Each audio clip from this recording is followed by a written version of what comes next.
So in this video, we will hear Andrea Cameron speaking from Abertay University. Andrea is the Head of School of Social and Health Sciences and the Intellectual Lead for Teaching and Learning at Abertay. She's also a Principal Fellow of the Higher Education Academy and has led on a series of strategic initiatives, for example around employability, academic tutoring, embedding equality and diversity in the curriculum, staff profiling and accelerated degrees, about which she has published a variety of papers. In this video, Andrea will be talking to us about the work Abertay have been doing on the Embedding of Equality and Diversity in the Curriculum Strategic Enhancement Programme. Andrea led on this project for Abertay, the focus of which has been specifically on race. So I hand over to you, Andrea, and thank you for giving your time. Thank you, Pauline. I'm going to take you very quickly through the overview of our project, and as Pauline has already said, the focus of it was on race equality and internationalising our curriculum. The project came along at the same time as we were starting to review our curriculum, and we had also revisited our graduate attributes, and embedded within that was the concept of active citizenship. We also have, as part of our university strategic plan, the mission to expand horizons through the student experience our students will have.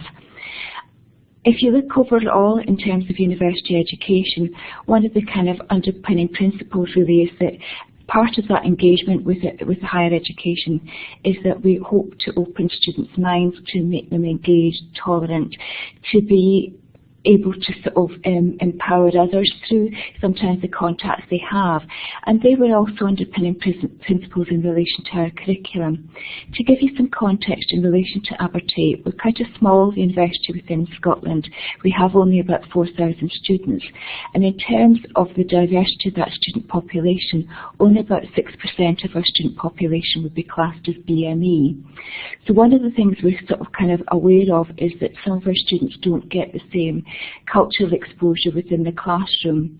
We're also conscious in terms of when we reflect on our own teaching practices that sometimes there may be particular disciplinary perspectives, and that through the things that we do, often we may sort of kind of compound historical things which have happened within disciplines in terms of who may be seen as the classicists, who might be seen as particular theorists, who are the sort of the key texts that we're referring to, and we tend to hand those down through generations of academia, and sometimes we may not be so good at looking at, well, you know, are these the only sort of texts in this particular discipline? What happens in other parts of the university sector, in other parts of the globe, and are we being really very inclusive in terms of what we do?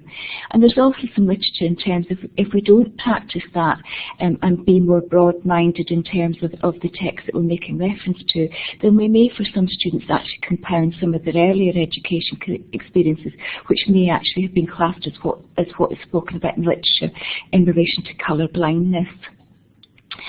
So in terms of just starting off the project, to say we're doing this round about a period of curriculum reform, and so what we did first is a kind of much more paper-based exercise to have a look at our module descriptors and our programme specifications, and had a look at what we could see in relation to any references to race equality. And to be fair, they were very, very limited, maybe the odd reference within a particular module, but there was nothing in terms of sort of explicit statements with regard to how we would sort of explore understanding or extend understanding in this particular area. So we started out the project with particular objectives. And so our hopes were at the end of it we would be able to come up with some sort of strategic sort of statements in terms of how we would take a direction of travel in relation to that embeddedness of race equality. We were also looking at how we were internationalising our student experience, and that part of that would be extracurricular, but also some of that would be in curricular. So we saw these sort of two processes going hand in hand. One of the opportunities in doing this sort of scoping exercise is that allows us to uncover good practice, and so that therefore we wanted to sort of find what was out there which was good and share that across the institution. And one of the things is that we only have 6% of the BME population in our students. That's also reflective in the external environment in the local regions neighbouring the university, and our staff base is only 9% BME, and so again we felt that students may not necessarily be getting a sort of cultural exposure and a diverse sort of kind of educational experience within the classroom, but if we can start to bring more sort of opportunities in, we are aware that our students aren't necessarily going to stay local at the end of it. We hope that they will sort of take the opportunity that their education has given them to travel, and therefore they need to have cultural sensitivities going forward. So we hope that the strategies that we would use the project to sort of further would help, as I say, the students become sort of future global citizens. So what we actually found as a consequence of doing that scoping exercise, and there may not necessarily be surprises here, is that some subject disciplines sort of certainly had a good amount of activity, and that was aligned to what we would be exploring. So particularly where students were being prepared for the professions, where we knew that we were going to be working with diverse client groups going forward, or where students had placement activity, then there seemed to be already sort of kind of practice within the classroom which explored sort of race and culture with the students. But as we said, it wasn't sort of universal across the institution. And when we actually explored this, we did get a level of resistance from staff. Some staff were suspicious of why we were asking these kind of questions, and also felt that we were maybe being a little bit obtrusive in terms of not being the subject experts, which they were. Then who were we to maybe ask the questions about, you know, what they were doing with the curriculum? And then also some staff were also saying to us, well, we already do this.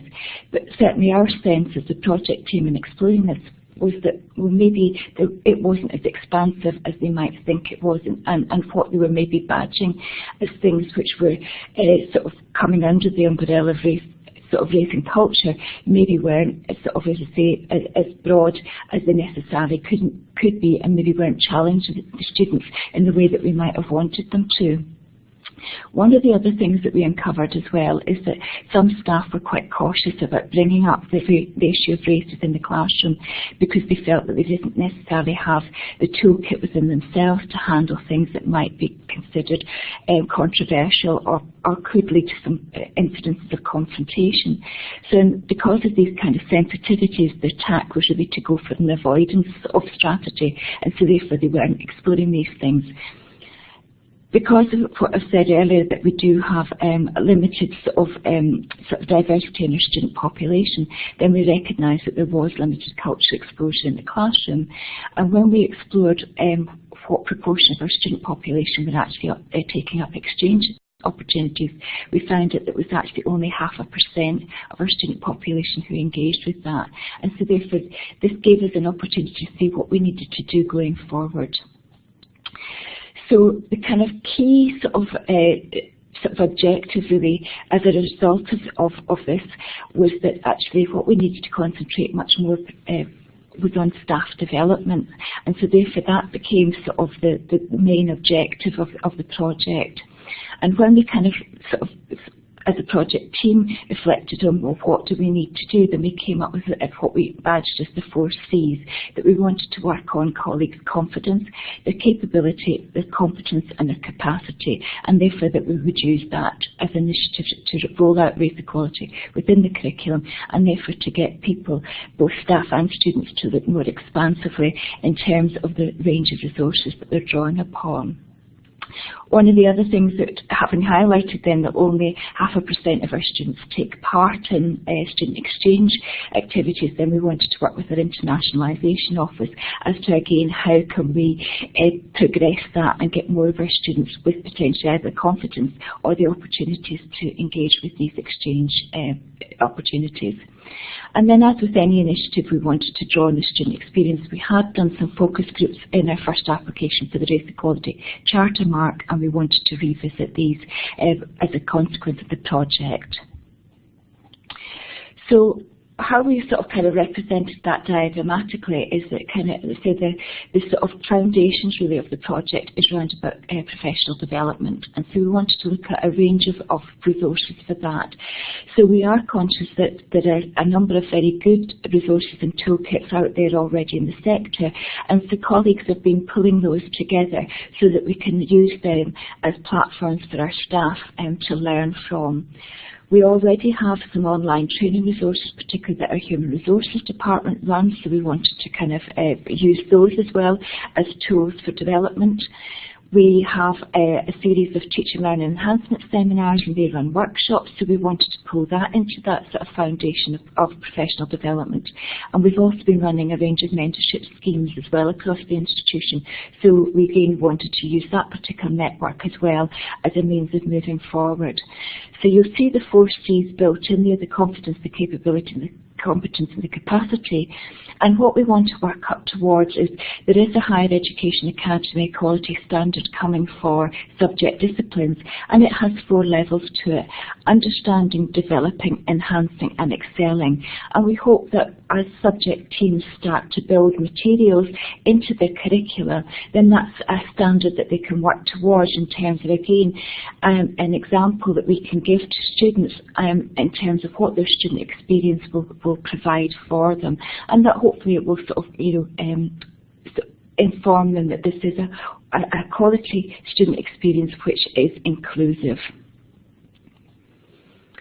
So the resources, as I say, that will make up that foundation. We've got a series of seminars, and we've had one of our first workshops just a few weeks ago, which was very well attended and very well engaged with, so that's made us feel very positive as a team. We have an intranet resource which we call Nettle, which is where we allocate all our teaching and learning resources to that, which are designed for staff to be able to access and use for professional development. So again, that's where we're going to draw resources from across the sector and use this as a repository. We also have a series of human resource training packages, so unconscious bias being one of those, and we're aware that the Equality Challenge Unit are also developing a resource for unconscious bias in the curriculum, and that's something we'd hope to draw on and pilot in the future. As an institution, we've just set up a Lead Voices network, which is based around about the protected characteristics and has a member of each protected characteristic has a member of management, a member of lecturing staff and a student representative, and they're designed again to let people know that there are people that they can go to when they are facing challenges, who can either just be someone for them to discuss their issues with, or can also advocate for them if there are things that need to be addressed. Within that resource area, and particularly on the Nettle site and also through the seminars, we're going to showcase some case studies of good practice, and that happened at our recent seminar series, and again that was just lovely to celebrate some great activity which is already happening. So, as I say, what we hope to do is when the Higher Education Academy launched their equality standard, then we would hope to be in a good place in terms of applying to that to sort of demonstrate that we've got activity within our curriculum which showcases the diversity of the student experience.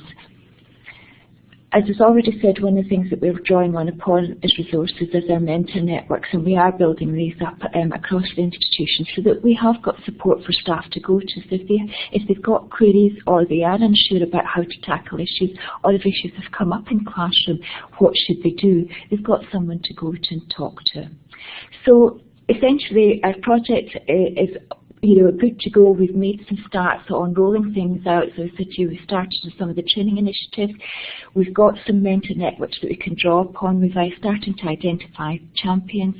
Our resources are being uploaded onto our Nettle website, and we are just about to undergo an institutional-led review, which is a quality review process for us on the back of our curriculum reformation project, and that gives us a chance to take stock of where we are and where we're going to, and what evidence we've got of where we are diversifying the curriculum, where we're making it more inclusive.